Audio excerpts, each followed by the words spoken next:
Mesdames et messieurs, content de vous retrouver pour le 87e épisode. Je sais qu'il y a eu des mécontentements parce qu'on a manqué à notre devoir la semaine dernière, Mika, mais bon, je ne dirais pas que c'est ta faute. Je vais te préserver parce qu'on se doit d'être solidaire même si tu n'étais pas là.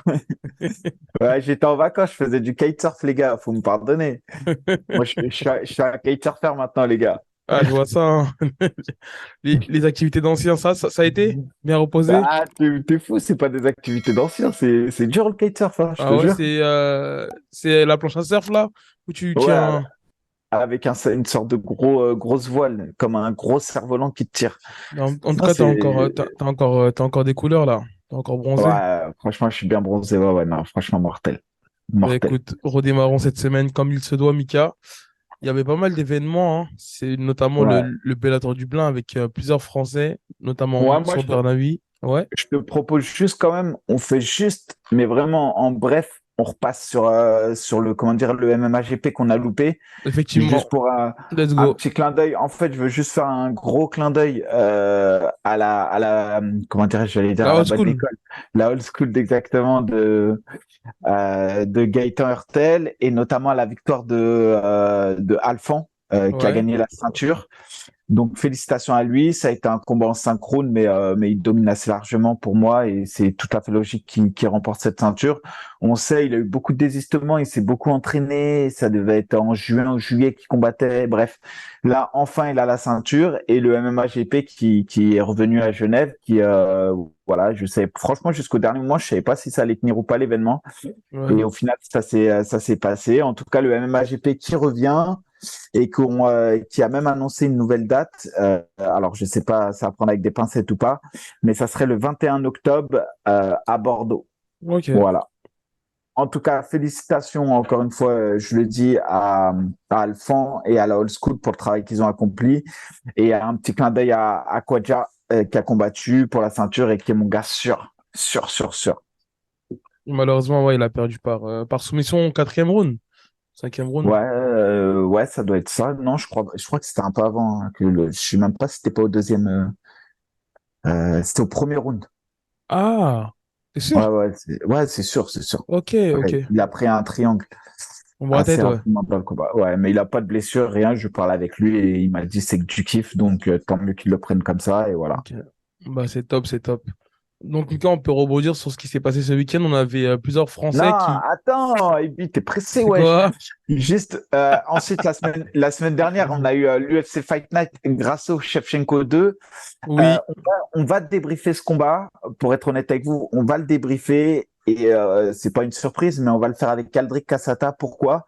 Parce que c'est un combat en fait qui s'est finalisé sur un draw split et c'était la pire chose qui pouvait se passer parce que forcément ça veut dire qu'il y aura une trilogie entre Shevchenko et Grasso et donc du coup que bah, ça éloigne un peu Manon de la ceinture et Manon va devoir recombattre et à mon avis ça Attention, hein, parce que Aldric, j'ai vu sur Twitter, lorsque tu sais, il répondait à quelques tweets, il a l'air serein en tout cas en disant qu'ils vont avoir ce combat pour le titre. Mais c'est vrai qu'il y a eu un changement il y a eu un changement en tout cas dans la bah, catégorie. Manon, elle est il- passée il- troisième. ouais Erin c'est ça que Blanch... j'ai pas ouais. compris tu vois. Erin Blanchfield, Blanchfield elle est passée deuxième. en fait, Blanchfield, elle avait doublé Manon parce qu'elle avait combattu une semaine avant elle. Ensuite, Manon a combattu Rose Namajunas et du coup, Manon était repassée devant elle.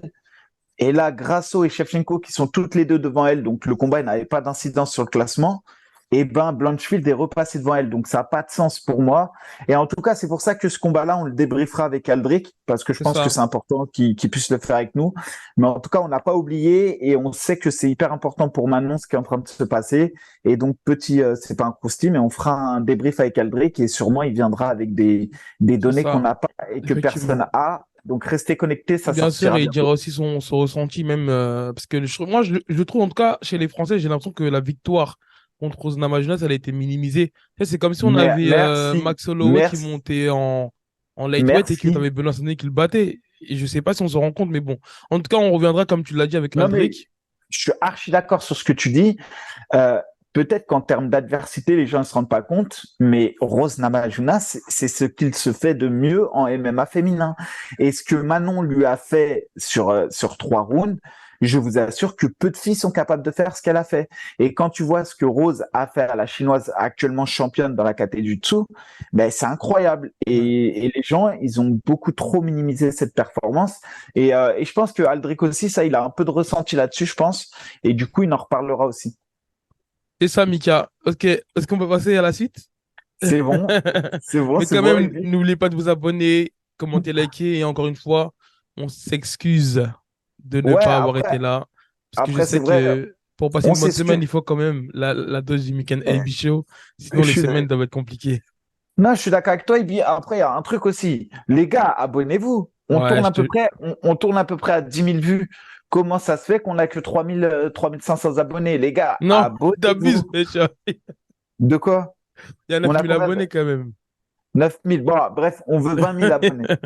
On veut T'as 20 dit 000 3 000 abonnés. abonnés. Ah Peu ouais, toi, ça, importe. ça, ça se voit depuis la première émission, t'as pas été sur YouTube, toi. Non, mais peu importe, Evie. Moi, ce Non, mais que je c'est veux, c'est- c'est- c'est c'est vrai, qu'on c'est pète vrai. les scores. Parce que regardez, aujourd'hui, on a investi dans des petites caméras, des petits micros, des C'est petits vrai, trucs. c'est vrai, Et c'est plus il y vrai. aura de vues, c'est pas pour s'enrichir qu'on fait ça, mais au moins comme ça, on met un petit studio propre. Effectivement, effectivement. Moi, déjà, la qualité, elle s'est nettement améliorée, hein. Là, il n'y a plus de Bah, problème de tu son, vois, il y a parce plus les que, petits frères et sœurs qui crient derrière. et tout le temps, ça critique ce qu'on fait pas, mais ça dit pas quand c'est bien, tu vois. C'est ça, c'est vrai, c'est vrai. Mais bon, en tout cas, on est là, c'est le principal. Donc, Mika, je disais, il y avait le Bellator Dublin avec pas mal de Français, hein. Un Français, deux Français, trois Français. Il y avait quatre, cinq, six Français qui combattaient. Ouais. C'était Noah Guyon, Romain Desbiennes, Azael Adjouj, David Gallon. Il y avait Mansour Bernaoui et Grégory Baben. Ouais, Donc, bah, il y a eu. il y a eu du gros top et il y a eu du gros flop C'est ça. sur cet événement. Je propose qu'on commence par peut-être les désillusions pour ensuite finir sur ce qu'il y a de meilleur. Ok, Mika, je te laisse commencer. Bah, Mark Ewen, Noah Gugnon, franchement, je me suis laissé emballer par un peu l'effervescence qu'il y a eu autour. Je suis en parlais notamment à mon gars sûr de MMA Propagande, qui me disait que Gugnon, parce que lui, il va souvent à la pêche aux informations, parce que il va vraiment parler aux entraîneurs et tout pour voir un peu les ressentis. Et il me disait que Gugnon, il était grave en forme, grave solide et tout. Et moi, quand je connaissais Mark Ewen, parce que je l'avais déjà vu au RS s'illustrer, Ouais. et je trouvais que c'était une trop grosse étape pour Gugnon par rapport aux orgas qu'il avait connus Oui. et Mark Ewen. Et il avait presque fini par me convaincre que Gugnon allait le faire. Et c'est vrai que pour moi, même si ça a pas été outrageux, hein, mais pour moi, il y avait quand même une grosse différence de niveau entre les deux, entre Mark Ewen et Noah Gugnon. Et genre, même si Gugnon, il est très fort, attention, hein, je veux pas que ça serve de cas pour tout le monde, mais attention à pas sauter les étapes, les gars. Prenez les combats parfois dans l'ordre, c'est bien, hein, il y a des opportunités et il faut savoir les saisir. Mais parfois, il faut savoir prendre son temps et s'armer un peu de patience. Voilà, c'est tout. J'en profite. Mais il a fait un beau combat. Il n'a pas démérité. Maintenant, en face de lui, c'était trop solide, je trouve. Voilà, c'était mon petit message. Ok, Mika. Et juste après, on avait Romain Desbiens contre Nicolo Soli, un Italien. Et franchement, Romain Desbiens, j'en parlais il y a quelques épisodes en arrière. J'aime bien parce que, tu sais, à un moment donné, comme je te dis, il avait vraiment une carrière en dents de scie. Il était sur 3-4 ou 4-4. Et donc, il a fait un travail où il a rejoint en fait la team Warin. Derrière, il est aussi managé par la BTT. Et honnêtement, là, je crois que c'est au moins 4 victoires, voire 5 victoires consécutives là, depuis qu'il a rejoint la team Warin et managé par la BTT. Et en plus de ça, il gagne avec la manière. Et il doit être au moins sur 3 ou 4 victoires consécutives. Mika, je t'ai perdu. Ah, tu m'as perdu? Ouais, mais je te vois plus. Ah ouais, attends. Parce que pourtant, je suis bien là, mon petit Crooks. Je sais pas. Tu me vois Ok. pas toujours? Non, mais c'est pas grave, ça va quand même le faire. Maintenant, c'est pas bon. Moi, je veux que tu me vois, mon gars. Je mets pause. Donc je disais en gros, il est vraiment ouais, il est sur 6 victoires consécutives. Une, deux, trois, quatre, cinq, six. Et c'est presque que des victoires Les finishes. ouais, des finishes en plus de round un. À part Bourama, c'était round 2. Et entre-temps, il a pris au GFA, il avait fait une décision. Mais sinon, il a un sacré punch, hein, il a un sacré bras arrière. En tout cas, c'est vraiment la signature de l'école de la Team Wara. Ils ont tous ce même style-là, que ce soit Benoît Saint-Denis, que ce soit Mathieu Leto. Mathieu Leto et Romain Desbiens, Et, ils ont et, ce et lui, truc-là. et il y avait même, comment il s'appelait? Yorick, Jorik à l'époque, ouais. Jorik, tu vois, Qui m'a... qui est plus, qui n'est plus, en tout cas, de la Team Warin. Il me Ouais, je semble, il a sais, il s'entraîne, rejoint. il a rejoint Nicolas Haute. Ouais, bah écoute, même analyse que toi, franchement, quand tu vois, il a même commencé par 1-3 au début de carrière, et maintenant, en fait, sur ses 3, 4, 5, 6, 7, 8, 9, 10 derniers combats, bah en fait, c'est 9-1. Donc, Ouais. c'est dire le niveau qu'il a, hein. Franchement, on pourrait presque considérer qu'il a 9-1, quoi. C'est ouf comme quoi le début de carrière ressemble pas à Ouais, non, c'est ça. ce qu'il produit maintenant. Et en plus, Et tu sais qu'il a fait des gros vas-y. sacrifices, hein, parce que je crois qu'il est de base de Boulogne-sur-Mer.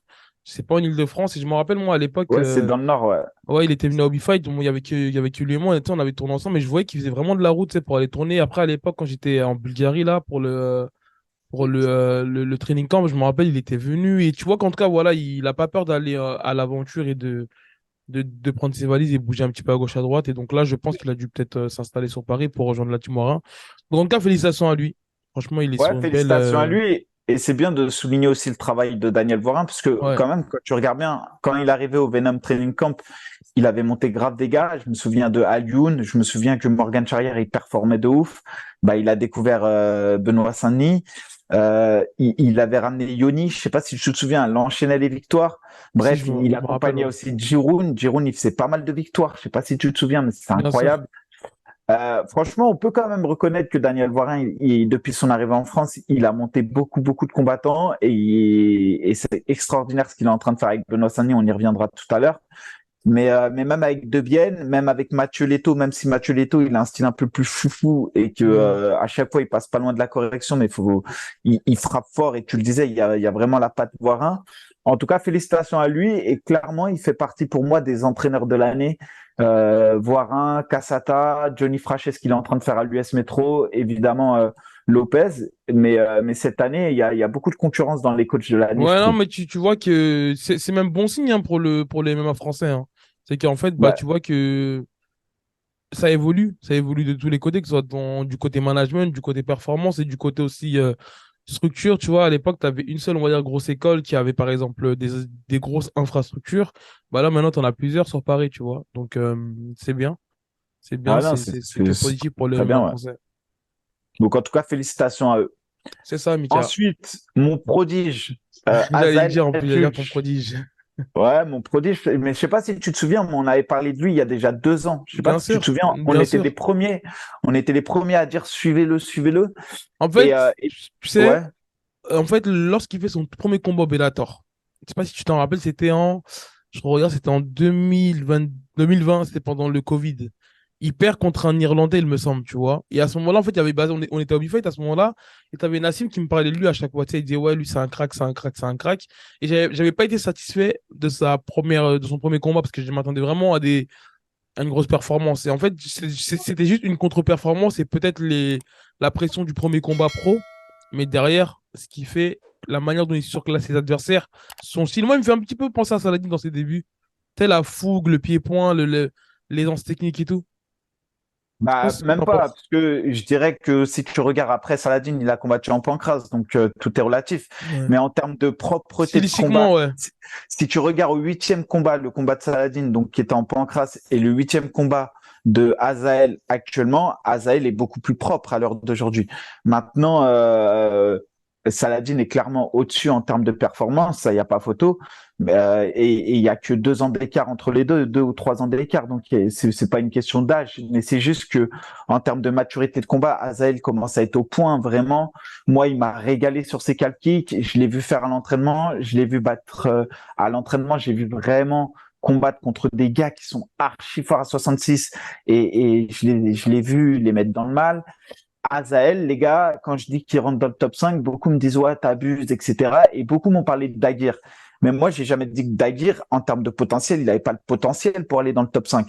Mais si aujourd'hui on prend les performances, je parle vraiment des Après, ouais, performances Daguerre, ces deux dernières années, il n'a pas été vraiment actif. Il a eu 2 combats en bah, deux c'est ans. ça. En fait, c'est Donc, pour ça. C'est comme, encore une fois, moi, je le dis, à chaque fois, tu me dis j'abuse, mais pour moi, t'as Daguerre, t'as Damien Lapillus à 66, t'as Elias Boumezgan, t'as Anthony Dizzy. À chaque fois, tu me dis, ouais, t'as Alioune, Nahaï. T'as des gars comme ça qui, pour moi, aussi peuvent à tout moment venir chambouler les classements. Après, oui, ils combattent pas, mais ce que je veux dire, en tout cas pour moi, le classement en termes de performance actuelle sur vraiment les performances, je parle pas de potentiel, Saladin en un et de loin. Derrière, Yves Landu en numéro 2. En 3 et 4, je mets Gomis et Charrière. Et en 5, je mets Azael. Et il faut pas oublier des mecs comme Fabakary, etc. Franchement, la KT des 66, pour moi, en France, c'est la mieux représentée de toute Ouais, manière. non, effectivement, y a rien à dire là-dessus. C'est ça, Mika. Et derrière, on avait Grégory Baben, Mika. Non, il y a David Gallon, David Gallon, ouais, qui a pris un sale KO.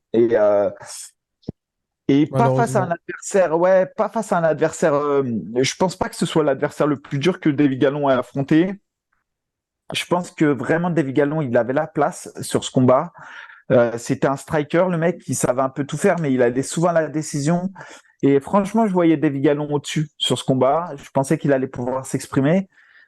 Et même si les échanges au premier round, ils étaient serrés, il a montré des failles dans son jeu, des ouvertures. Et je pense en fait que David Gallon, alors après, c'est une analyse personnelle, mais peut-être qu'il plafonne un peu parce que dans sa province, il n'a pas les sparring qu'il faut et il n'a pas forcément les ressources en termes d'adversité qu'il lui faut, tu sais, pour te mettre dans le mal Mhm.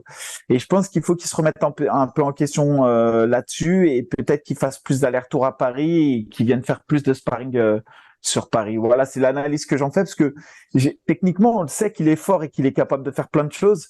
Là, j'ai vraiment senti que ce qui lui manquait, c'était la dureté du combat. Voilà, c'est un peu ce que j'ai retrouvé.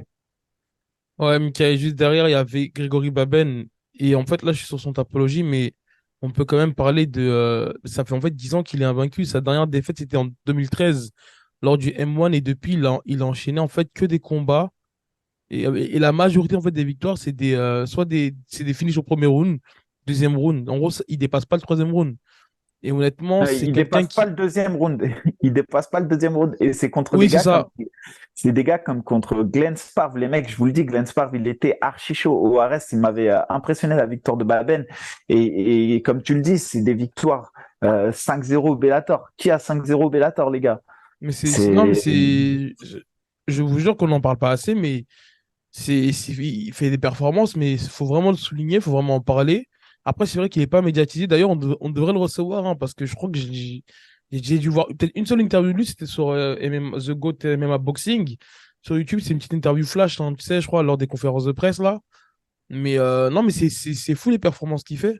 c'est fou. Après, si tu te souviens, l'année dernière déjà, pareil, tu sais, ils avaient sorti un classement, la sueur, qui avait fait polémique sur les top 20. Et j'avais dit, c'est une honte de pas avoir mis Baben.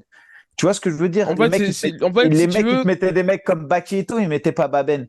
Ce que je veux dire, c'est ce que Baki est très fort. Attention, encore une fois, je retire pas, mais comment tu peux mettre Baki sans mettre Baben dans le classement? Non, mais c'est Ce que je surtout veux dire, que, en fait, je pense que ouais. Baben, son palmarès ne reflète pas ses performances.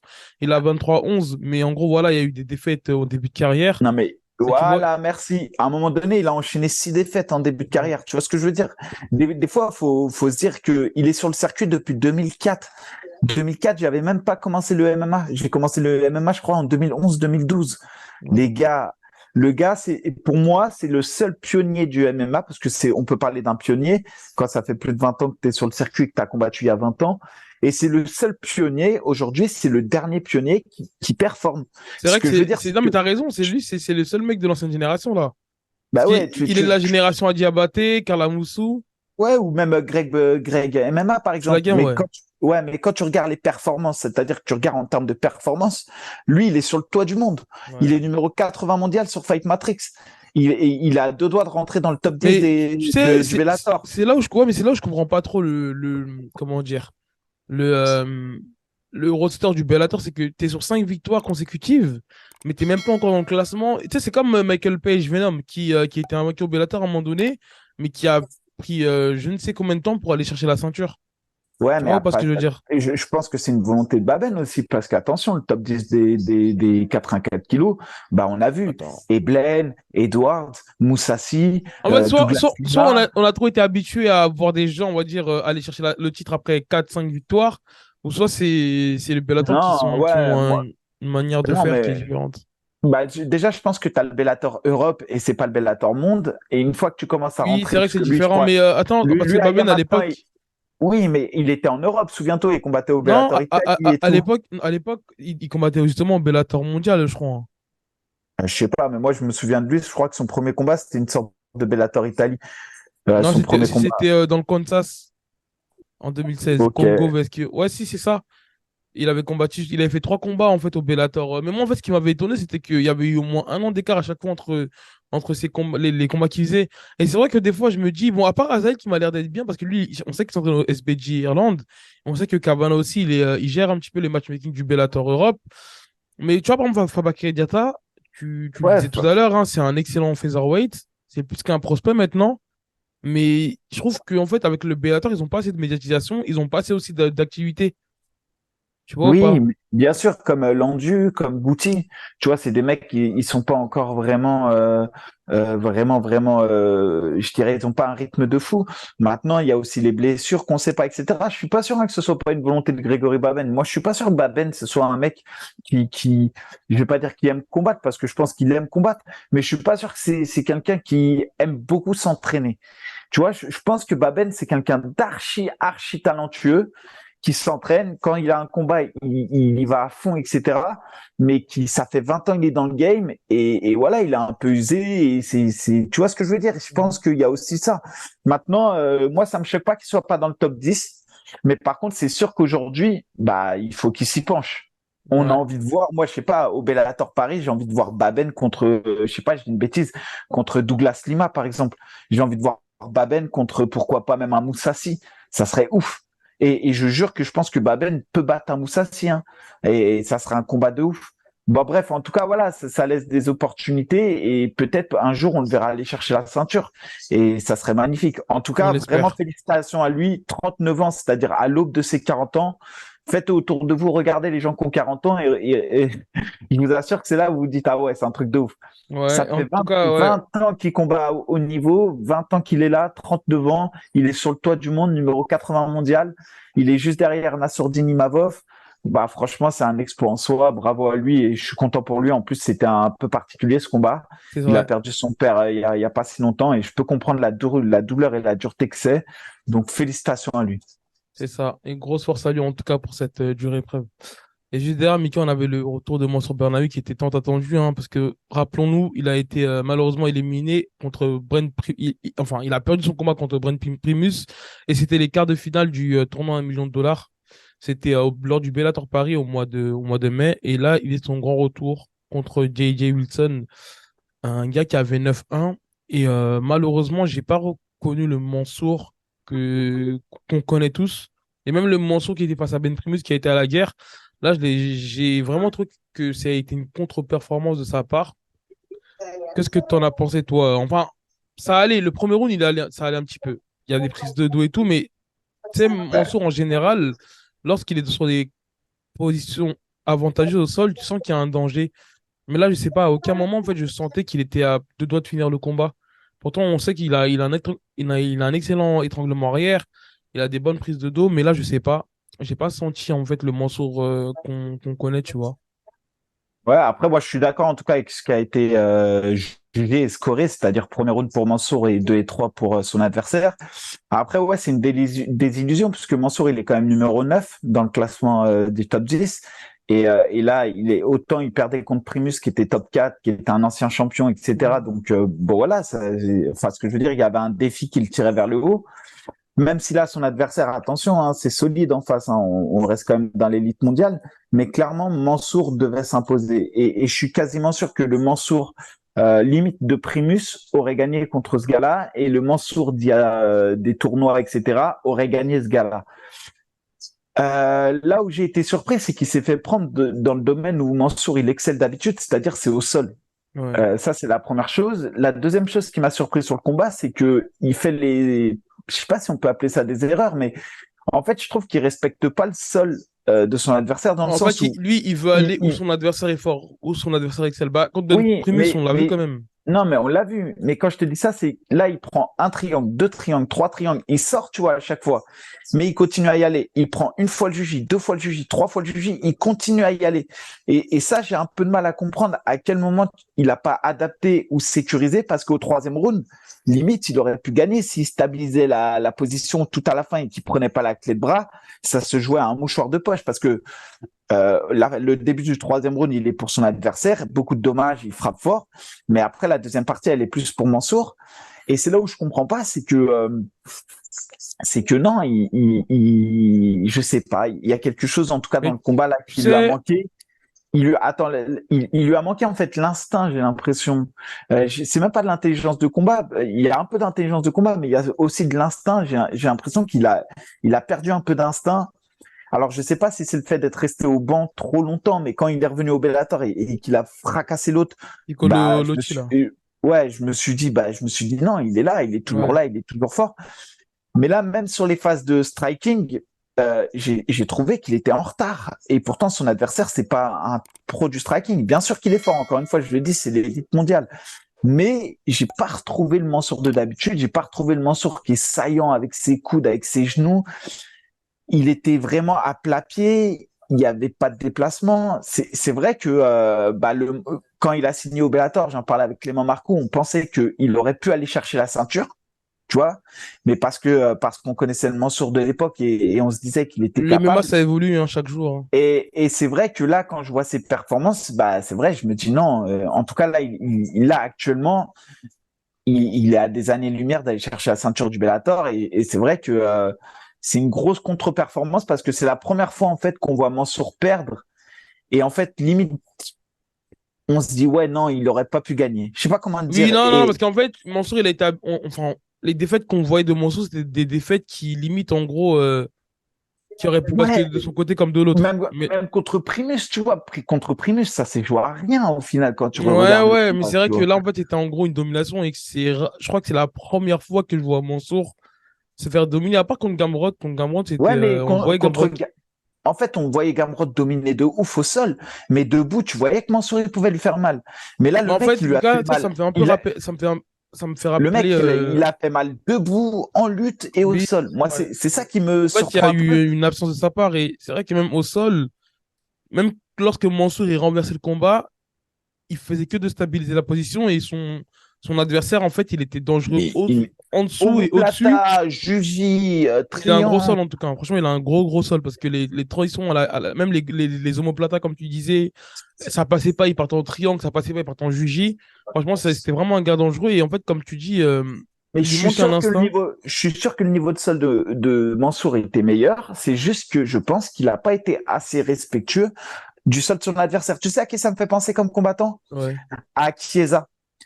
Tu vois, Chiesa, il est archi fort au Non, sol. attention, parce que Chiesa, Mika, c'est tellement un bon grappleur, en fait, justement, qu'il va trop Bah ouvrir le jeu et se voilà. mettre en Et danger. bah, mais c'est pareil pour Mansour. Mansour, c'est pareil.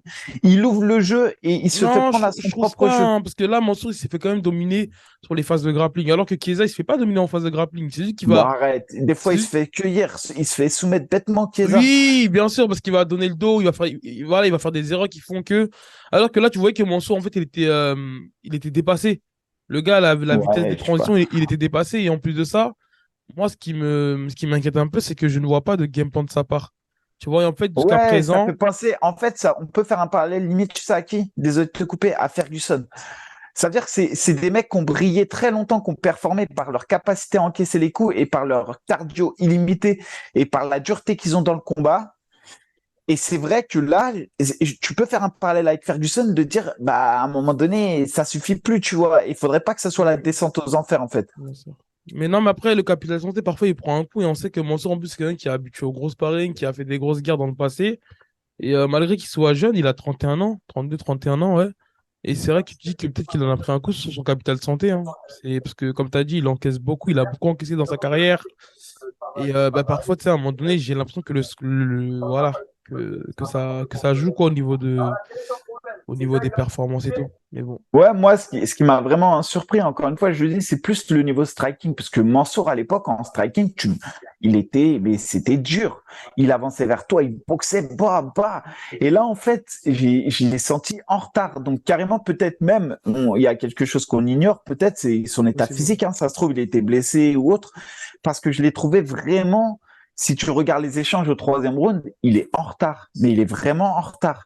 Donc, ouais. Un peu, bah, en fait, il y a un peu de déception aussi, hein. C'est comme à Bercy, hein. C'est-à-dire que bah, je pensais qu'il Non, mais à allait. Bercy, il a montré du cœur à Bercy. Honnêtement, il a montré du cœur, même si tu as vu que sur Ouais, les. mais quand même, on était déçus parce qu'il y avait une grosse attente. Nous, on voulait voir Ousmane contre Mansour Oui, il et y on avait pensait le tous. petit storytelling. Ouais. Et surtout, la réalité, c'est qu'on pensait qu'il était capable de le faire.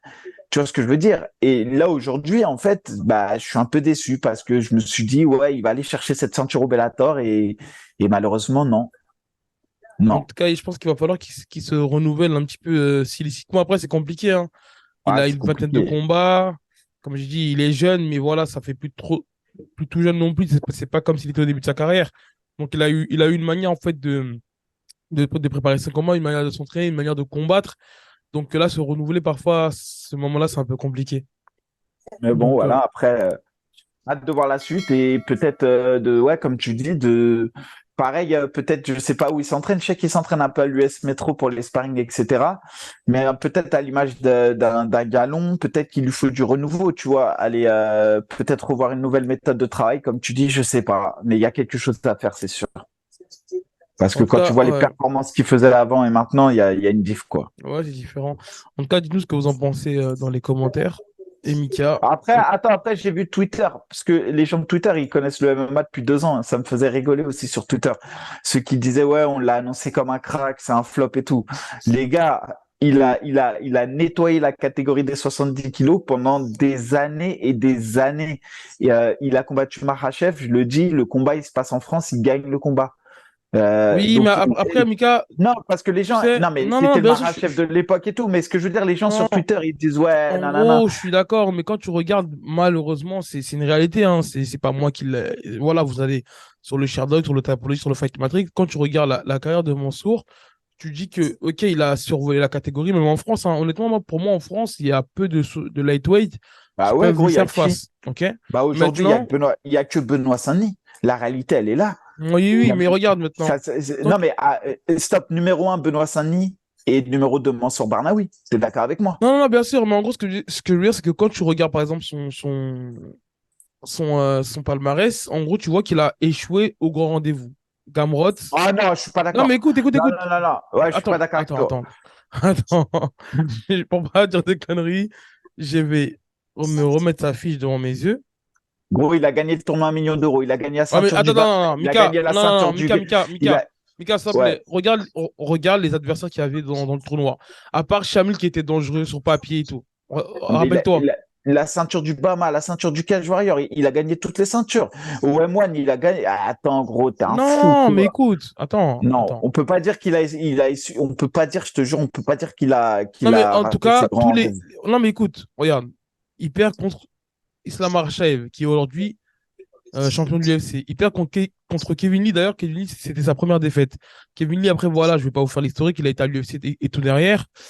Après, derrière, il perd contre Ivan Buchinger. Ouais, OK? mais attends, 66 kilos, répète, 66 Oui, kilos. c'était Il y a là, un contexte. il tentait d'aller faire la ceinture des 66 kilos. Derrière, il perd contre qui? Contre Mathieu Gamrot, qui est aujourd'hui à Ok, l'UFC dans le top 10. dans le top 10 et qui vient de faire une perte de ouf contre Fiziev. Attends, juste un truc là, on s'arrête là pour l'instant. Kevin Lee, il perd. C'est archi serré, mais il perd. Gamrot, il perd. C'est le combat où il s'est fait le plus dominer, je suis d'accord avec toi. Buchinger, il perd, mais il y a un contexte. Je te jure, il combattait de base, il devait combattre Buchinger, je crois, 2 mois. Après, on lui a annulé son combat. On lui a reporté 6 semaines après. Et donc, du coup, il avait fait un régime qui l'avait fatigué de ouf et tout. Donc, il y a un contexte. Et en plus, c'était à 66 kilos. Islam Makhachev, je te jure que le combat, il se passe en France, il le gagne. Non, mais Donc, en pour moi, gros, Mika, t'as pas attends, compris. Non, non, non, si, non, parce que, si, attention, parce que là, t'es en train de. En fait, Non, mais non, là, je pars sur papier, moi. En gros, on a beau dire que le combat, je suis d'accord avec toi, le combat contre Islam Makhachev, je l'ai revu je ne sais combien de fois, mais regarde ce qui se passe dans le combat, c'est fou. À un moment donné, il a un triangle, l'arbitre, il arrête le combat, il relève, j'en suis conscient. Mais je te parle que sur papier, ce qu'on retiendra au final, c'est que Mansour a perdu que contre des grands noms ouais, ok, qui ont derrière été au plus haut niveau. mais voilà, mais tu peux pas dire grand rendez-vous, tu peux dire l'élite Bah, en mondiale, fait, genre c'est le maintenant, c'est top avec du 10. recul, parce qu'à l'époque, c'était pas le Kevin Lee de l'UFC, c'était pas le Oui, Islam de l'UFC, mais je te parle de maintenant quand on regarde la carrière. mais voilà, pour moi, c'est avant, parce que Brent Primus aussi, ancien champion du Bellator, et en plus de ça, ils ont tous un palmarès. Si tu regardes Primus, Gamrot, Buchinger, Makhachev et Kevin Lee, c'est exactement le même profil. Des lutteurs qui bloquent. Et pour moi, c'est pour ça que je dis que je suis un peu déçu, parce que J.J. Wilson, c'est le premier mec qui est différent de ses profils et qui réussit à mettre Mansour dans la difficulté En gros, dans un domaine où on l'a jamais vu en difficulté. non, mais en gros, Ouais. ce que je veux dire, Mika, c'est que de tous les gars qu'il a battu, par exemple, est-ce que tu as eu un vétéran UFC derrière? Ou un gars qui a été à l'UFC derrière et qui a été dans le top 10, par exemple? Mis à part les noms qu'on a cités là. Tu Non, vois ou pas? En mais fait, t'as des mecs comme Walberton à l'époque, il était fort. Colin Fletcher, il était fort. D'ailleurs, il avait affronté Brad Wheeler, qui va affronter comment ça s'appelle, qui va affronter Abdul. Il l'avait affronté, il l'avait gagné. Il avait gagné. Ouais, quand même, je te trouve dur un peu. Je sais Non, pas. mais en Après, gros, je suis d'accord moi, avec toi je suis d'accord hein, sur cette performance. Ça a été dur. Franchement, attention, hein, moi, parce que, le hey, premier, j'ai été regardez, regarde, déçu. en gros, pour vous dire, lorsque Mansour il revient là et qu'il gagne contre Piccolotti, à ce moment-là, je le dis, je dis non. Je dis franchement, On est d'accord. il confirme sa place de meilleur lightweight. Entre-temps, tu as Benoît qui passe devant. Et Ouais, après, normal. malheureusement, tu as deux contre-performances qui font que bah, tu perds des points sur le classement, tu vois. Mais tu sais que Benoît, genre, tu m'aurais dit avant le mois de septembre là, genre, donc après le combat de Primus, tu me dis on met Benoît et Mansour qui combattent ensemble. Je pense que Mansour domine. Vraiment, hein, je le pense. Aujourd'hui, à la vue de ce qui se passe, je pense que c'est Benoît qui gagne. Bah, écoute, en tout cas, voilà, dites-nous ce que vous en pensez dans les commentaires. Et c'était la partie Bellator Dublin. Mika, on peut passer au PFL Paris qui aura lieu. Bah, d'ailleurs, on est sur la fight Attends, week. un petit mot sur Fiziev Gamrot quand même. Et Oui, Bryce oui, Mitchell, Dan Hitch. effectivement. Effectivement. Euh, en fait, moi, je veux juste dire un mot sur Bryce Mitchell. C'est juste, je sais pas si vous avez vu le combat contre Dan Hidge, mais c'est là que tu vois que Topuria, c'est un tueur à gage. C'est là que tu vois que Topuria, il va Attention, aller. hein, Brésil Mitchell, il a dit qu'il n'était pas en forme Ouais, lors de ouais, son combat d'accord, contre. ouais, Non, mais mais c'est mon gars, moi, j'aime vraiment son style à Bryce Mitchell. Mais il avait dit non, mais qu'il n'était pas en forme lorsqu'il affronte Topuria.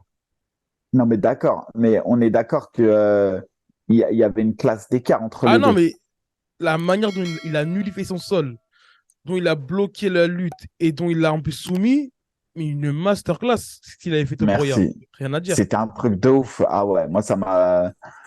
Bah ouais, sinon ça m'avait traumatisé même ce qu'il avait fait. C'est là que je me suis dit Topuria il pourrait aller chercher la ceinture et c'est là que je me dis est-ce qu'on fait Topuria Holloway ou est-ce qu'on prend pas le risque et on met comment dirais-je En fait, le problème, directement c'est contre que tu mets Topuria Volkan. contre Holloway. Bah il y a de fortes chances Holloway, qu'il se fasse. il Bah ouais, peut il te le va briser niquer en sa deux. hype. C'est Ouais, ça. Et ça veut dire que autant pour moi le mettre directement contre Volkanovski.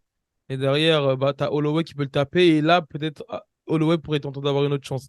En tout cas, ouais, Mika, donc tu disais, on revient à Bryce Mitchell contre Dan Ige. Ouais, bah non, pour moi, après le combat, il était serré. Vraiment, faut pas non plus. Mais pour moi, il y avait un round pour each. Je me souviens plus c'est lequel. Je sais plus si c'était le premier ou le deuxième. Et deux rounds pour Bryce Mitchell. Et en tout cas, c'est là que je me dis, bah même la KTD 66, pour être honnête, je me dis putain, c'est solide. Quand tu vois des mecs parce que Edge il est fort, Bryce Mitchell, Topuria, t'as Allen. Putain, c'est vrai que là, tu te dis en 66 kilos, même nous en France, tu vois, à chaque fois, je le Ouais, non, dis, on a la bah, caté la plus fournie, c'est une catégorie fournie, mais, hein. mais quand je vois ensuite ce qui se passe à l'UFC et que je vois les combats avec tout le respect que j'ai pour eux, hein, parce qu'ils performent au plus haut niveau, mais de Charrière et de Gomis, je me dis que putain, il y a du pain sur la planche quand même, parce que la KT des 66, elle est dure. Et franchement, n'empêche, j'ai hâte de voir des gars comme Charrière ou Gomis aller chercher le top 15 de l'UFC, parce que franchement, ça va être ouf. Ça va Ouais, être ouf.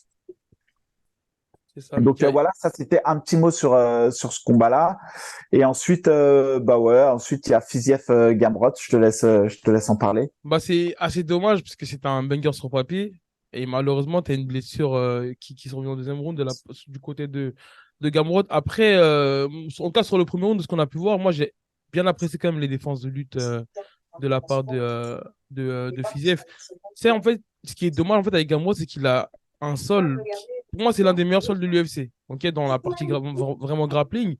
Mais malheureusement, il n'a pas cette lutte qui lui permet, on va dire, de ramener ses combats et de stabiliser, tu vois. À chaque fois qu'il emmène quelqu'un au Ouais, mais t'as sol, vu bah, la lutte en, ouais, mais t'as vu la lutte en chaîne qu'il a quand même. ouais, non, non, non, mais genre, bien sûr, je peux pas nier, mais en fait, ça lui permet pas, en tout cas, de maintenir ses combats au sol. Regarde bien que ce soit même avec, comment il s'appelle, avec Turner, il a du mal à, tu sais, il a du mal à lutter. Bah là, même avec le combat de samedi dernier, regarde bien, il y a toujours des phases de scramble, même lorsqu'il affronte Benet Dariush, par exemple. Après, Benet Dariush, il a un gros sol, mais en fait, il a pas les armes, en tout cas, là, jusqu'à présent, qui font que il vient, il stabilise la position, il arrive à les soumettre. Tu sais, il y a toujours des phases de scramble qui font que bah ça tourne, ça tourne, ça tourne, il y a un renversement, ça se relève, ça repart au sol, tu vois. J'ai cité Ouais, un exemple par excellence, Rabib. Rabib, il vient, il n'y a pas de débat. Il vient, il impose au sol et fin de l'histoire. Après, voilà, on sait que le style de Rabib et le style de Gamrot, c'est deux sols différents. Genre, bien sûr, je suis d'accord. Mais en tout cas, voilà, je trouve qu'il n'arrive pas, en tout cas, jusqu'à présent, à imposer son sol, je suis malheureusement. d'accord dans le sens où il n'arrive pas à garder et ensuite à en bénéficier sur C'est la ça. partie sol. Je suis assez d'accord et je me demande même si Gamrot, il m'a pas l'air d'être un gros 70. Je sais pas s'il aurait pas intérêt un jour à descendre à 66. C'est une question que je me pose, hein, vraiment. Parce que quand je voyais Fiziev, j'avais l'impression que Fiziev, c'était un monstre. Et même quand il avait affronté Dariush, j'avais l'impression qu'il y avait vraiment limite une KT d'écart. Après, je sais que Dariush, il est vraiment lourd. Et mais après, dans le combat aussi, même si Gamrot a gagné, je trouve que quand même le combat, il se dessinait plus à l'initiative de Fiziev, hein. Moi, le premier round, je l'aurais donné à Fiziev. Je sais pas ce Ouais. que t'en penses, toi, mais le premier round, pour moi, il allait pour Fiziev. Il défendait, il faisait du dommage. Et Ouais. d'ailleurs, sur là où il se blesse, si je dis pas de bêtises, c'est après un middle quand il repose son genou. Bah, en fait, c'est un middle, mais c'est sa jambe d'appui qui prend un coup. Enfin, c'est Ouais, sa c'est jambe d'appui ça. qui lâche. Ouais, ouais. Mais Et sincèrement, je voyais là comme le combat il se dessinait. Après, c'est en synchrone, mais les défenses de lutte de Fiziev, je trouve qu'il avait les hanches solides de ouf. Et oui. j'ai pas senti que genre Gamrot, il allait réussir à trouver la faille Non, sur le long mais c'est terme, hein. ça, hein, moi, lorsque j'ai vu qu'il avait vraiment une solide défense de lutte, Fiziev, c'était contre RGA. Et puis même, j'ai vu des vidéos de lui, là, je crois que c'était au Bentao, là, en Thaïlande, ou au Tiger Muay Thai. Franchement, il a une défense de lutte archi solide, hein. Il a des hanches qui font ça lui permet en fait vraiment d'être explosif et de nullifier la lutte parfois. Mais là, ce qui est malheureux, c'est qu'il avait fait un run de ouf, Fiziev. Derrière, il perd contre Gaethje. Bon, même si là, il y a eu la blessure, bon, on retiendra la défaite malheureusement. Et Ouais. tu sais, ça va un petit peu, je pense, l'effacer tu sais, genre de cette nouvelle génération qui était, Ah, on va c'est dire, clair. qui avait le potentiel pour aller chercher le titre, tu vois. En fait, c'est que Fiziev, maintenant, il va se faire manger par des loups comme il y a Sani qui arrive et il y a l'autre, l'Américain, par exemple, en lutte, qui est archi Ça. fort. C'est un 70, attends, je vais te dire. Il est archi fort. Ah bah, Grant Dawson. Ok, ok, il est dans le top 10. Ouais, il est archi fort. Je le trouve trop fort, ce gars-là. Franchement, pour moi, avec Benoît Saint-Denis, c'est les deux petits jeunes là qui arrivent et qui arrachent tout dans les nouveaux venus. Bah, Dawson, le dernier combat qu'il a fait contre Ismagulov, il m'a traumatisé. bah Mika, du coup, Franchement, tu fais bien d'en parler parce qu'on peut faire le parallèle entre Mathieu Vrola, qui est 14e du classement, et notre Benoît Saint-Denis national qui justement l'affrontera lors de l'UFC, je ne sais plus quel UFC. En tout cas, ce serait le même soir que John Jones vs Miocic. Franchement, c'est vraiment un gros bond pour Benoît parce que au-delà en fait de combattre un top 14, jusqu'à présent, il avait que combattu sur des Fight Nights. Ok? Et là, en fait, ouais, ça va vraiment en fait, lui permettre de se faire connaître en fait, bah, dans le monde entier tout simplement. Et le style qu'il a, je peux vous dire que tu le mets dans n'importe quelle en fait nation, tu peux que accrocher le personnage, tu peux que accrocher le combattant et le style du combat. Bah, en fait, c'est exactement ça. Et puis, tu as tout dit.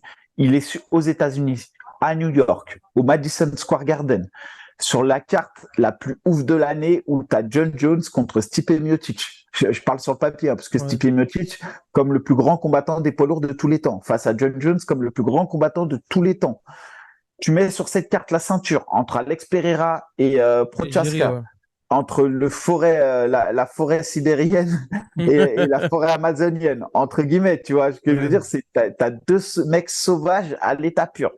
C'est l'événement qui sera le plus regardé de MMA que tout le monde attend. ouais. Et là-dessus, on te met un putain de banger parce que Frévola, c'est un top 15. C'est 11-3 en carrière et c'est des défaites contre Terence McKinnon, Sarukian et Paulo Reyes. C'est le mec qui gagne par KO, il s'est gagné par soumission. C'est un banger de ouf. Ouais. Enfin, je sais même pas. Non, c'est incroyable. Sincèrement, c'est un combat qui s'annonce comme un banger de ouf. C'est un combat voilà, qui devrait ouvrir les portes du top 15 à Benoît et bah, il prend le top 14. C'est peut-être l'un des plus accessibles, je sais pas. En tout cas, Frévola, clairement, Benoît, il peut le gagner parce qu'il a la lutte et le seul pour. Mais putain, ça comme fort, Frévola. Là, on arrive en fait dans ce qui se fait de mieux à 70 kilos. Et franchement, moi, je suis traumatisé du rythme et de la cadence que Benoît a. Ouais, non, mais Parce que je trouve que c'est là, la bonne chose à faire en tout cas. Il est bah encore dans là, ses débuts, enfin, non, je dirais pas dans ses débuts à l'UFC, mais en fait, c'est le fait d'accélérer, de faire beaucoup de combats à l'année, et à un moment donné, lorsque tu es positionné dans le top 5, top 3, bah là, tu commences, on va dire, à ralentir la cadence, à prendre plus le temps d'évoluer entre tes combats pour vraiment exceller et aller chercher le titre. Et moi, je trouve en tout cas, vraiment, ouais. c'est vraiment la bonne chose à faire d'avoir du rythme. En plus, c'est ce que l'UFC, ils aiment. Et comme je t'ai dit, Ah moi, non, là, mais il laisse 2 mois s'écouler entre Bonfim et Thiago Moïse et 2 mois entre Thiago Moïse et Frévola. Le mec, c'est un ouf. et en Entre-temps, il a eu un enfant. Ouais, non, non, c'est bah, éviter pour ça. Euh, Hein. Et tu ouais, sais, non, non, moi, c'est j'imagine dingue. vraiment, en fait, le Madison Square Garden en feu, après un gros Bah KO, après ouais. un gros combat, prendre le bonus de Fight Night, et derrière, tu le vois, là, il call out. Franchement, moi, son call out à l'UFC Paris, j'ai kiffé.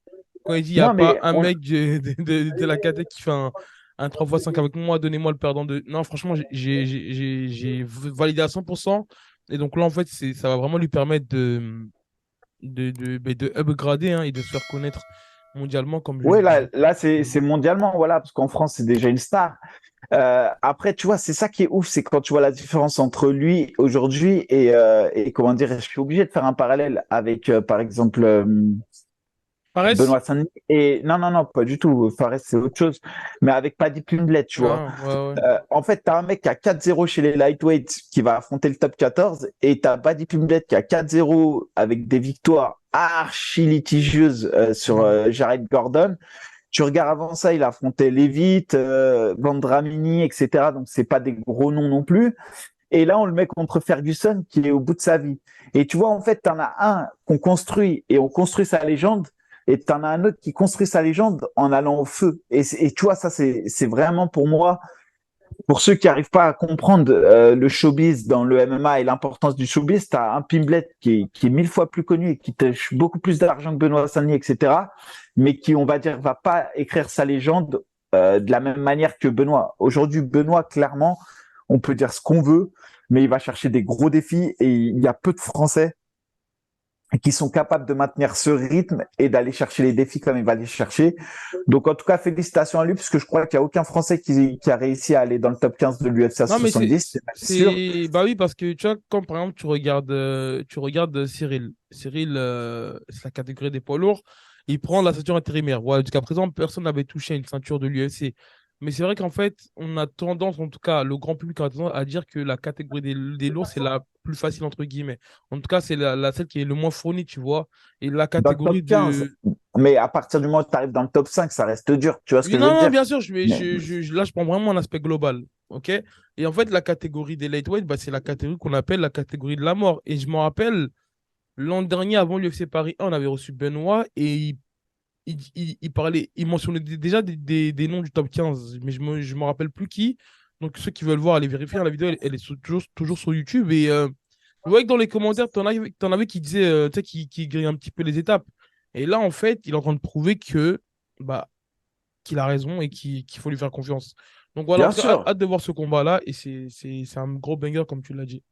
Bah ouais, moi, franchement, je pensais qu'il allait se tourner. Vraiment, je pensais que ça allait plus être Turner ou Moïcano qu'il allait affronter. Et Frévola, bah, franchement, en tout cas, c'est le combat parfait. Si tu veux avoir du sang, c'est le combat parfait. Ouais, Franchement. Donc, hâte de voir ce combat. Et encore une fois, félicitations à lui, félicitations à la Team Voirin. Et normalement, pareil, cette semaine, on devra avoir Benoît. Donc, restez connectés. On va avoir du lourd cette semaine. c'est ça, Mika. Donc, on a fait le tour en tout cas de ce qui s'est passé. Après, il y a eu pas mal d'événements amateurs, quand même, il faut le souligner. Il y a eu le PEF qui a été, il me semble, organisé par les frères Boafia. Il y a eu le Game of Cage qui a été aussi organisé pour la cinquième édition pour mon avis, par mon ami David Vigilant. D'ailleurs, hier, on était en live. Bon, après, voilà, il y a des petits soucis de son, mais bon, c'était une première. En tout cas, voilà, c'est pour souligner qu'en tout cas, il y a un gros travail chez les amateurs, notamment avec Ulysse Herb, qui fait un gros travail avec la VF. Ouais, Et, qui franchement, on a... peut. et C'est franchement, il met ce vraiment que l'équipe j'allais là dans dire. les grands. Parce que Non, même la ouais. manière dont il utilise les combats, la manière dont il communique, et tu sais, j'ai vu la dernière fois, il y a eu un face-à-face entre le Belge et un gars de la old school. Tu vois? Après, voilà, il y en a qui sont pour, il y en a qui sont contre, parce que voilà, c'est des Oui, je suis amateurs, donc ça archi pousse un petit pour. peu. Ouais, mais je Personnellement, suis ça, archi pour. voilà. Et franchement, bravo à eux et bravo à lui, parce qu'en plus, il a teasé qu'il voulait se mettre au pro. Mais vraiment, en fait, là, on commence vraiment, on va dire, en tout cas sur le futur, dans quelques années, on sera vraiment, en tout cas, kiff-kiff, voire au-dessus des nations étrangères qui, eux, ont toujours eu accès au MMA amateur. Donc, du coup, voilà, ça va permettre aux jeunes talents, en fait, de pouvoir s'exprimer en amateur, de pouvoir gagner de l'expérience et surtout trouver leur style moins faire d'erreurs, en fait, arriver sur les circuits pro. En Donc, tout cas, voilà. c'est sûr que je serai à l'AEF le soir. Sûr et certain, je serai à l'AEF le soir, le 14 octobre. Je serai à l'AEF pour aller voir les combats. Franchement, C'est un et quel jour? c'est un samedi. Un samedi. Je serai là-bas. Ok, bon, Willy, j'arrive dans tes DM, tu vas nous envoyer des petites places VIP. Moi, j'ai déjà vu avec lui. Il m'a dit c'est bon. Et même, il nous a dit on va lui faire une. Franchement, c'est incroyable. Ce qu'il fait, rien à dire. On essaiera carrément de le recevoir avant l'événement. Bon, Mika, on arrive, je pense, au combat de l'année, en tout cas, francophone de l'année, le plus Non, attendu. non, arrête de me Non? parler de la combat de l'année quand je te dis qu'il y a Benoît Saint-Denis contre Frévola, J'ai dit qu'il y francophone. a, J'ai qu'il dit y a francophone. il J'ai y a dit ouais, francophone. ok, voilà, parce qu'il y a Nassourdine qui combat bientôt contre, j'allais dire Ankalaev, je suis en ouf, contre Oui, ils sont. son compatriote russe. Me parle pas de combat de l'année. J'ai dit francophone, Maintenant, Mika. J'ai bien précisé francophone, voilà, hein. Et ok. bah oui, bah écoute, je vais te laisser déballer. Parce que moi, à chaque fois que je parle de Doumbé, je me prends une balle.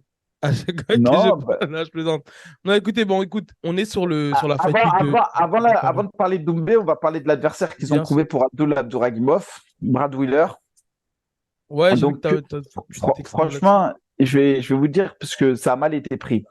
Encore une fois, je comprends. Abdul, il a envie de combattre. On lui propose un adversaire. On lui propose un chèque de ouf pour affronter cet adversaire.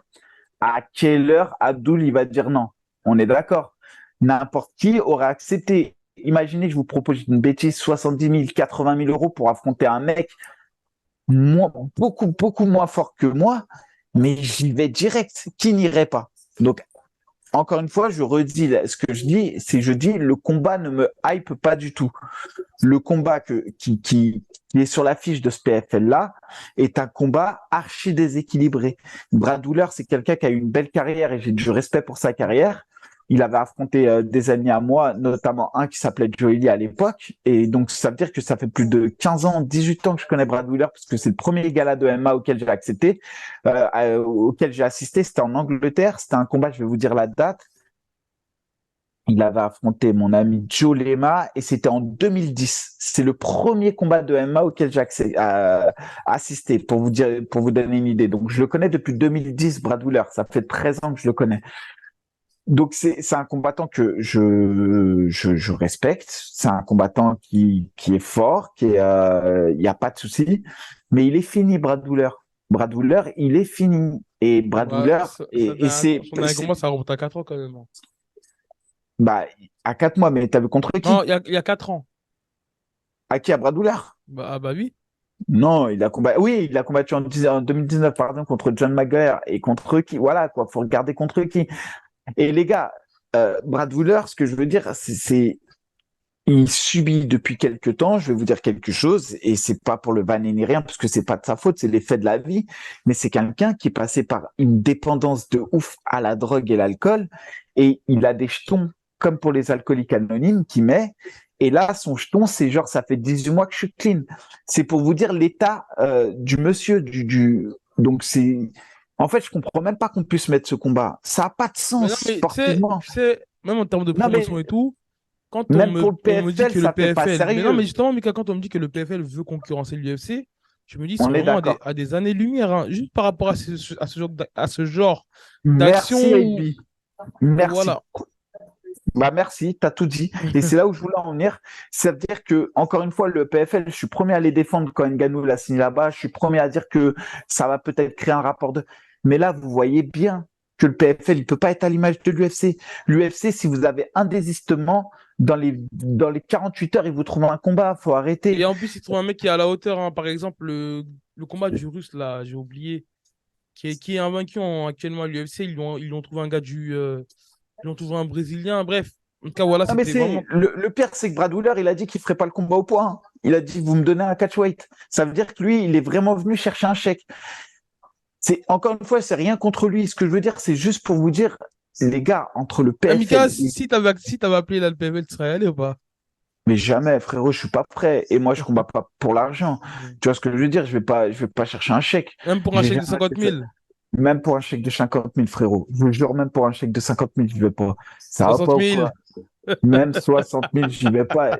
Non, mais ce que je veux dire, à un moment donné, tu vois, ça me fait penser limite à, même si on n'a pas la même légende, mais ça me fait penser à Woodley qui va combattre contre l'autre pour 1 million. Ok, c'est des sommes de ouf, mais à un moment donné, même Cormier il disait, bah derrière toi, Ah tu laisses oui, un héritage, attention à pas l'abîmer. ouais, c'est Et tu vrai. vois, ça a pas de sens d'aller s'abîmer comme ça. Tu vas combattre franchement.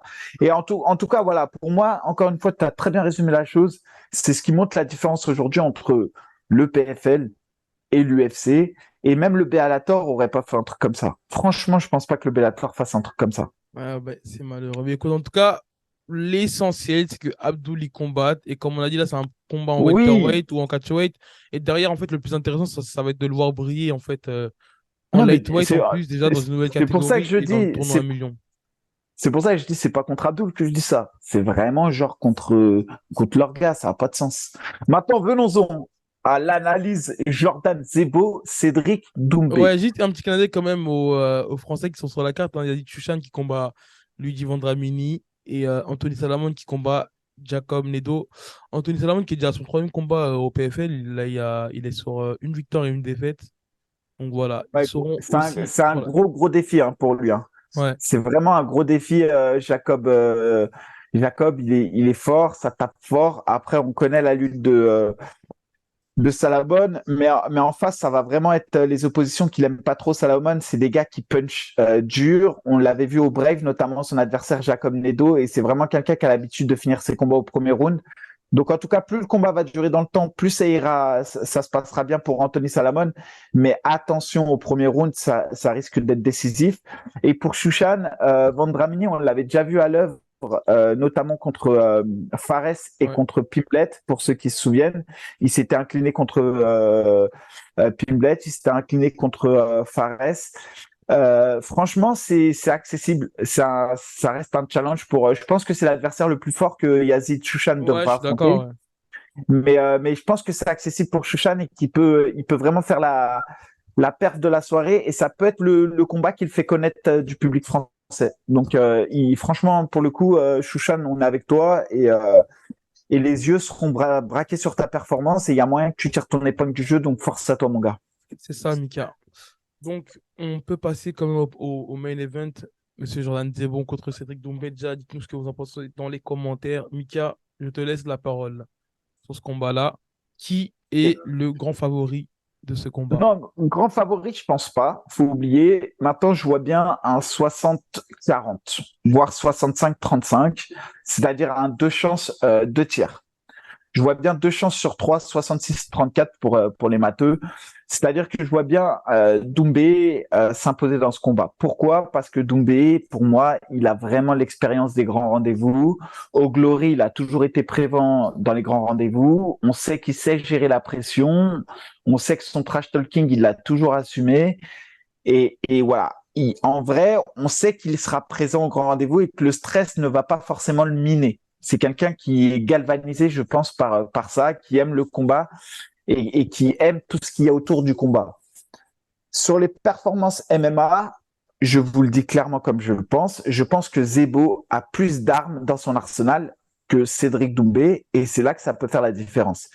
C'est-à-dire que Cédric Doumbé, imaginez que ça soit le MMA, et ben Cédric Doumbé, il maîtrise une partie du MMA au plus haut niveau, mais seulement une partie du MMA, et c'est le pied-point.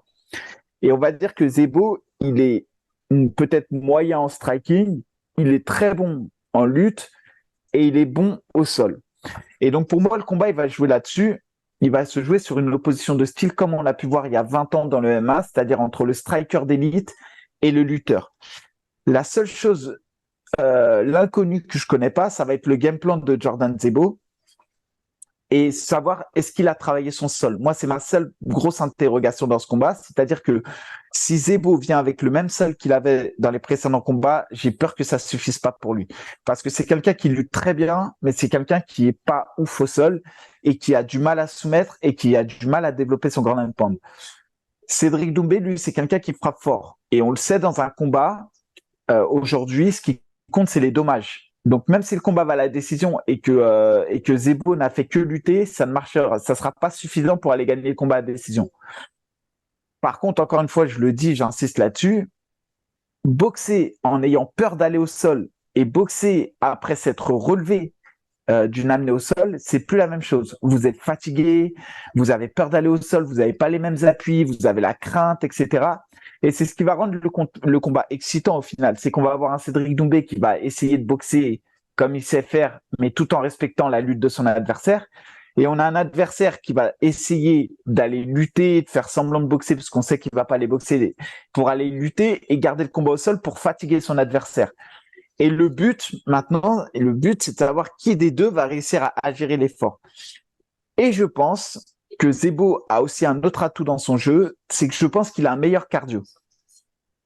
Mais par contre, son game plan nécessite une débauche d'énergie plus importante que le jeu de Cédric Doumbé.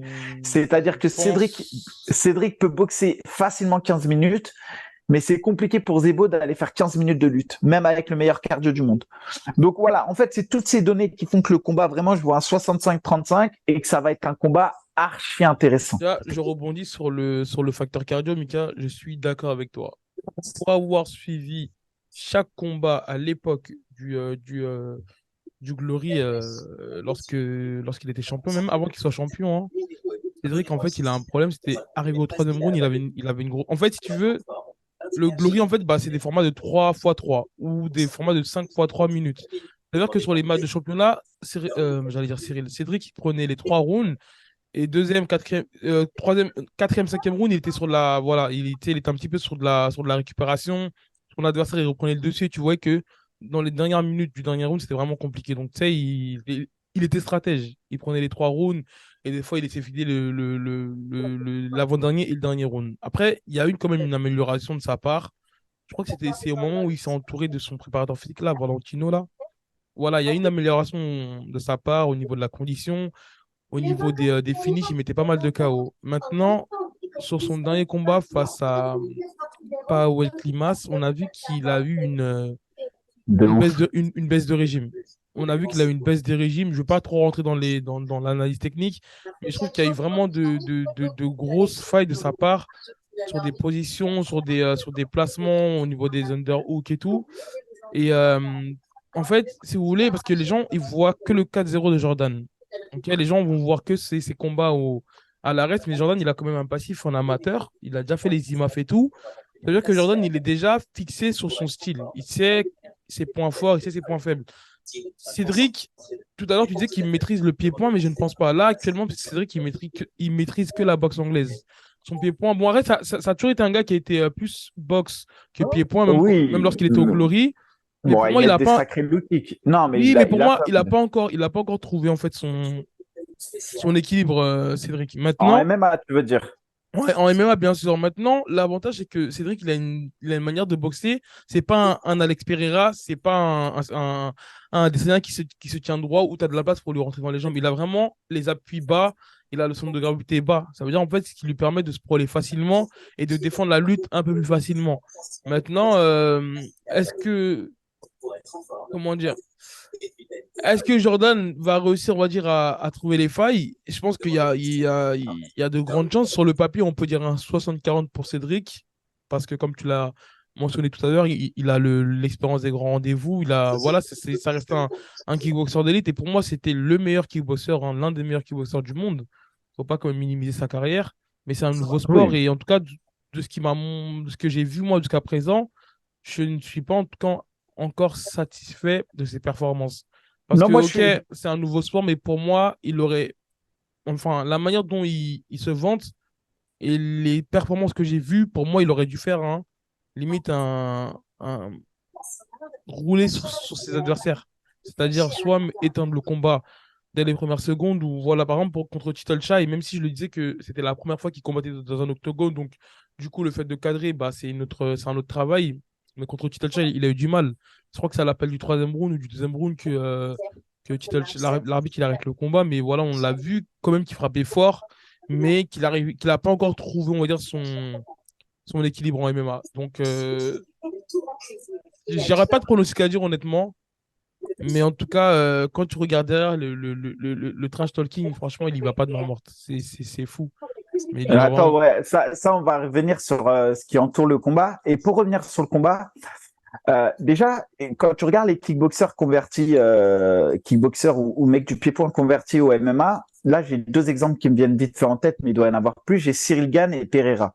Pour moi, c'est deux profils qui se rassemblent de Cédric Doumbé, c'est-à-dire que c'est des mecs qui performent pas du tout grâce à leur, on va dire, grâce à leur sol. Tu vois, c'est vraiment des Bah, mecs qui performent. t'as Adesanya aussi, hein.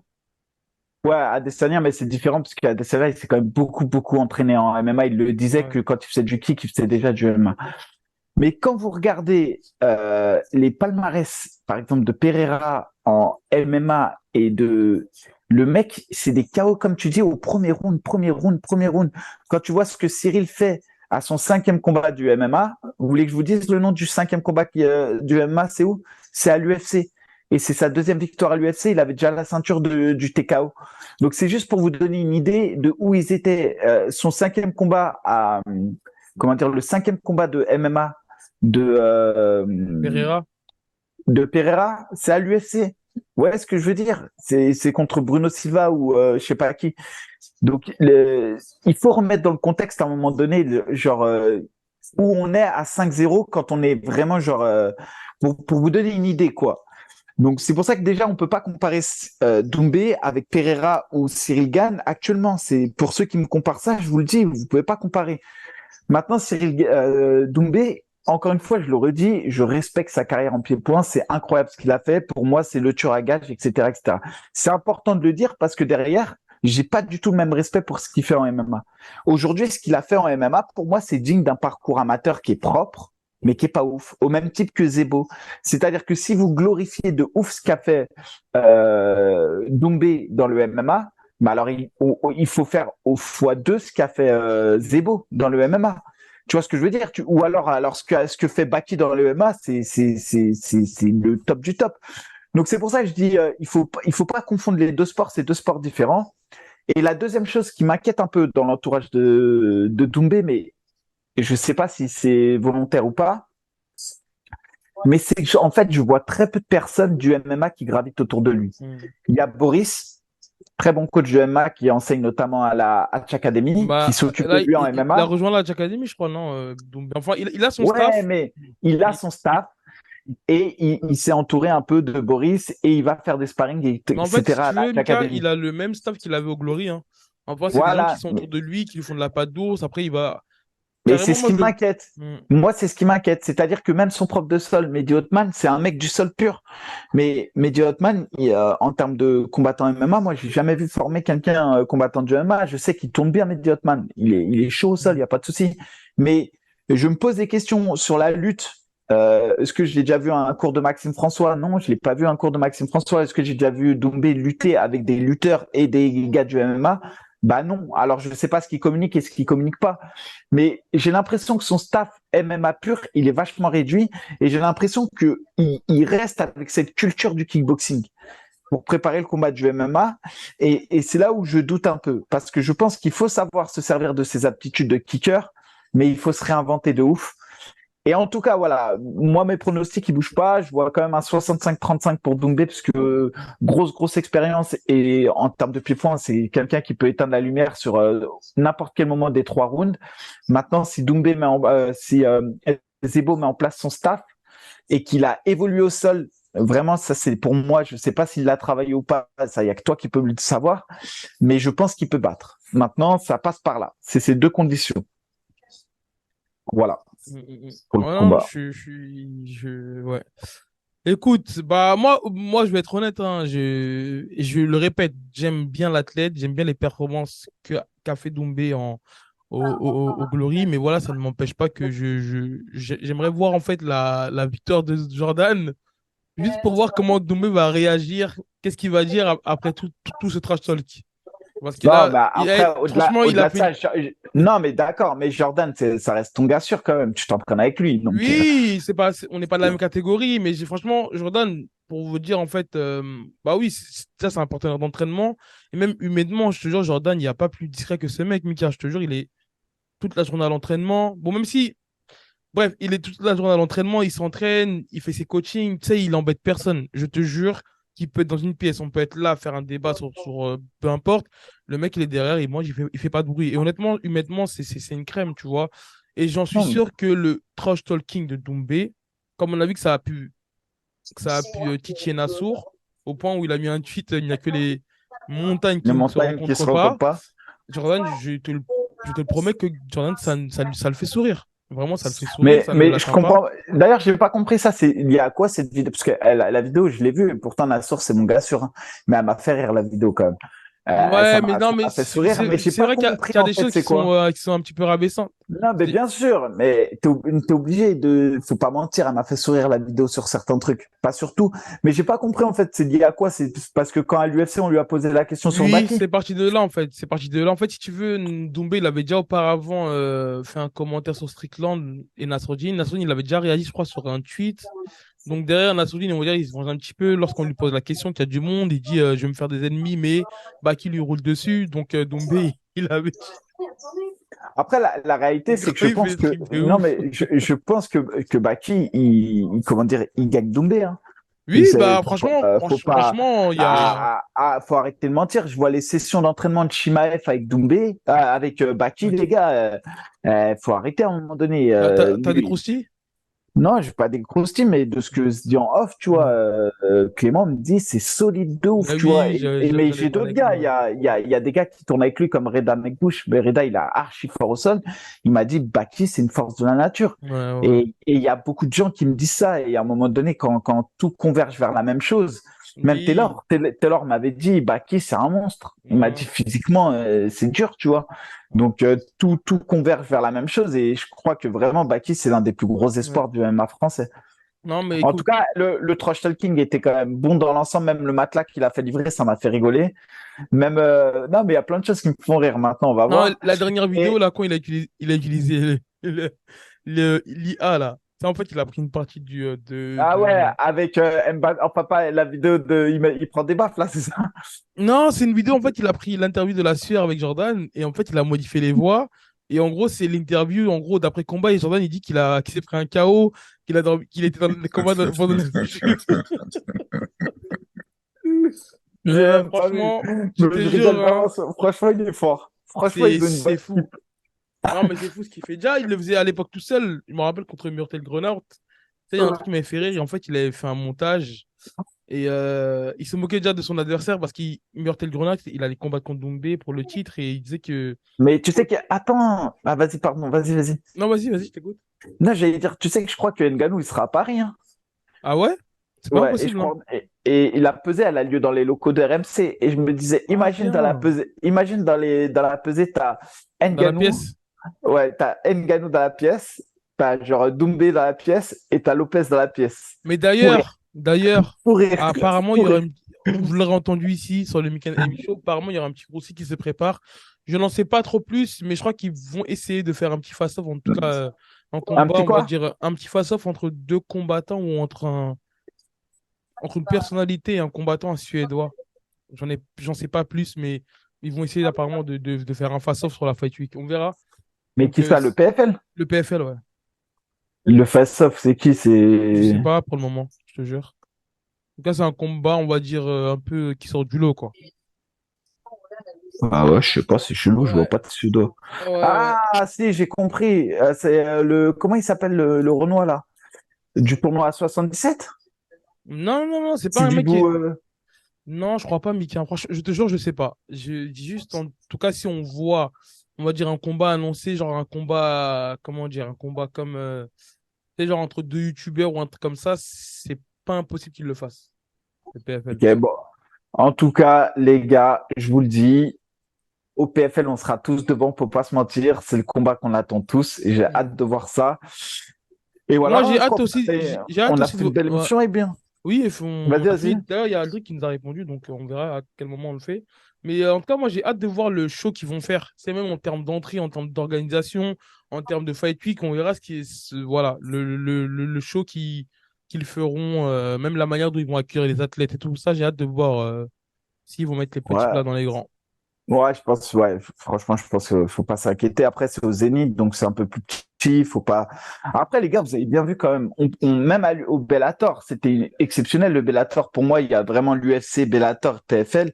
Et le PFL, aujourd'hui, faut pas oublier que c'est un PFL Europe, on parle pas du PFL Monde, hein. Mais il y aura une diff. On l'a vu entre le Bellator et le LFC. Les fans de MMA, ils sont tous dans les trois organes, ils vont y aller. Mais il y a des fans de l'UFC que tu retrouveras pas au Bellator ou autre. Les Oui, gars, bien sûr. l'UFC, c'est l'UFC, les gars. Ça sert à rien de. Regarde la montée en popularité de Morgan Charrière suite à l'UFC ou de Ouais, bah, Benoît Saint. même Benoît, il a explosé, hein. Bah pour moi, c'est les deux qui ont explosé, hein. Même Manon, elle a pris moins de followers que Benoît Elle est et en première Charrière émeute, hein, sur. c'est fou, hein. Non, mais c'est parce que les gens, ils sont pas amoureux de la technique du MMA. Ils aiment le côté sanglant. Il y a beaucoup de gens qui aiment le côté et le chaos qu'a mis Charrière, c'était badass dans son attitude, tu vois. Même toute la fight week, il a été un peu badass, Ouais. comment dirais-je, Charrière. Donc voilà. Bon, tout ça, Écoutez, en tout cas, c'était une bonne émission, moi, Ebi. Et cette semaine, effectivement. normalement, on revient avec plein d'autres émissions là. C'est ça. Donc, n'hésitez pas à nous dire ce que vous en pensez dans les commentaires. On vous souhaite une excellente semaine à tous. On se retrouve cette semaine et en tout cas la semaine prochaine aussi pour le 88e épisode. Et entre-temps, on reviendra avec des émissions spéciales guests, des interviews. Et on vous dit bonne semaine. Merci d'être fidèles et soyez indulgents quand même dans les commentaires. Ouais, On a un public arrêtez assez de nous dur quand même, bouder. hein. De ouf, nous on n'a pas de public à Marco, hein. Le public à Marco, Ah là, ils se bien, font, c'est la ouais, bienveillance. ils se font que des bisous. Et nous, non. En plus, il y en a deux, trois, j'ai envie de les bannir. Je sais pas, c'est dommage, on peut Ah pas les ouais? bannir. Il y en a, je te jure. Il y en a, Franchement, ils la insultent, c'est vérité, gratuit. ouais, si je vois les commentaires, mais Non, honnêtement, j'aimerais bien les voir dans la vie de tous les jours, ces gars-là, tu vois, genre voir à quoi ils ressemblent dans leur vie. Ils perdent du temps, c'est, je te jure. en tout cas, c'est un public qui nous ressemble, hein, quand on le croise. Non, t'as vu quand à Bercy, ils étaient gentils les gens avec nous. Je te C'est vrai, jure, c'est vrai. on a une vraie communauté quand même. C'est Maintenant, vrai. il faut que ça explose. Plus ça va exploser, plus Après, on sera au mieux. c'est à nous d'être au taquet, Mika, hein. C'est à Nous, nous on l'a d'être. dit, de base, on avait créé le média pour faire mieux que la sueur. Et pour l'instant, on n'arrive pas à les mettre en sueur. Donc, la sueur en sueur, c'est La toujours sueur pas en le cas. sueur. Bon, écoute, on se voit cette semaine et Vas-y, on AB. verra. Vas-y, à plus. Ciao, ciao.